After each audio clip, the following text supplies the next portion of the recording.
Test tube baby, IVF, ICSI இந்த மாதிரி செயற்கையாக குழந்தை விடாது நிறைய இருக்கு. அவங்களுக்கு இயற்கையாக பிரசவம் ஆகணுமா இல்லை செயற்கையாக சிசேரியன் பண்ணணுமா? இதில் தான் சென்னையில் நிறைய குழப்பங்கள் இருக்கு. போன வாரம் ஒரு நடிகை சின்ன திரையில நடிச்சிருக்காங்க, சினிமாவில் நடிச்சிருக்காங்க. அவங்க சுகப்பிரசவம் தான் வேணும்னு வந்தாங்க. ரெட்டை குழந்தை, பேபி ஹெட்டு கீழே இருந்துச்சு. 2 குழந்தையும் 2.5 இருந்துச்சு. அவங்களுக்கு நார்மல் டெலிவரி ட்ரை பண்ணோம்.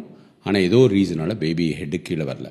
ஆனால் அவங்களுக்கு சுகப்பிரசவம் பாசிபிள். ஏன் சொல்கிறேன்னு கேட்குறீங்களா?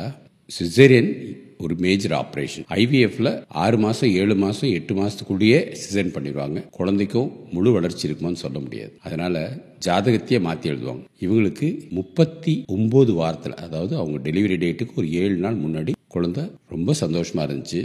இவங்களுக்கு நார்மல் டெலிவரி ஆயிருந்துச்சுன்னா இன்னும் மகிழ்ச்சியாக இருந்திருக்கும். ஏன் இந்த வீடியோ பதிவுனா, ஐவிஎஃப் பிரெக்னன்சி நார்மல் டெலிவரி தான் பெஸ்ட். தேவையில்லாமல் ஆப்ரேஷன் பண்ணிக்காதீங்க.